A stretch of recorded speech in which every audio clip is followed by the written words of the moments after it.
Voilà maintenant une initiative qui fait beaucoup de chemin dans les réseaux sociaux. C'est une élève d'une école secondaire de Québec qui a réalisé un film d'animation avec comme thème l'intimidation. Il a été vu plus de 10 000 fois en moins d'une semaine.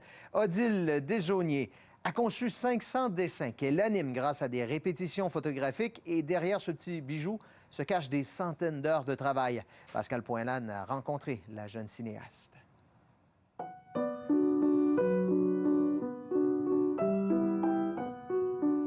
Je m'appelle Odile Desaulniers, en secondaire 5 à l'école de Rochebelle dans le programme d'éducation internationale.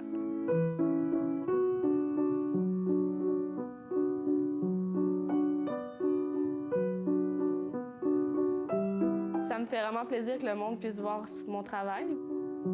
Quand on se parle de simulation, on est un peu fatigué d'entendre ça. On trouve que c'est rendu un banal, c'est un sujet banal, mais ça ne l'est pas. Il faut que le monde comprenne que c'est encore présent.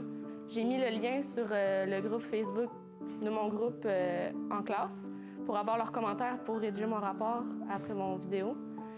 Puis après ça, ça a été partagé par plein de personnes, puis ça s'est répandu. C'était vraiment touchant. Moi, j'ai un cœur de pierre, mais vraiment, là, ça m'a touché. C'était bien fait, c'était bien réalisé.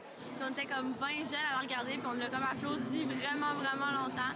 On l'a recommencé comme 3 fois, puis à chaque fois, on avait tous les mêmes frissons. Là. Je pense que le vidéo à Odile, c'est qu'il nous touche plus particulièrement parce que c'est pas une affiche qu'on voit à l'école, c'est plus sur Internet aussi, ça rejoigne plus les jeunes.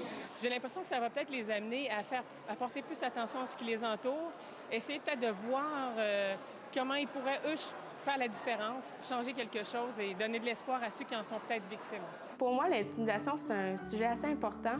Je trouve qu'on n'en parle pas assez ou quand on en parle, c'est souvent mal expliqué. Mon personnage, ma petite fille, à la fin, est comme plus capable de l'intimidation qu'elle subit, donc elle décide de se couper les veines, de se suicider.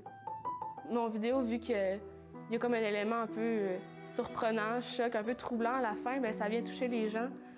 Ça les fait réfléchir sur le sujet au lieu que ça leur passe par-dessus la tête. Là. Je voulais pas laisser mon vidéo sur une note triste, justement, parce que c'est pas vraiment ça le message que je veux passer. Ce que je veux passer, c'est qu'il y a de l'espoir, puis on peut arrêter ça. Il faut juste tendre la main à quelqu'un, il faut juste l'aider.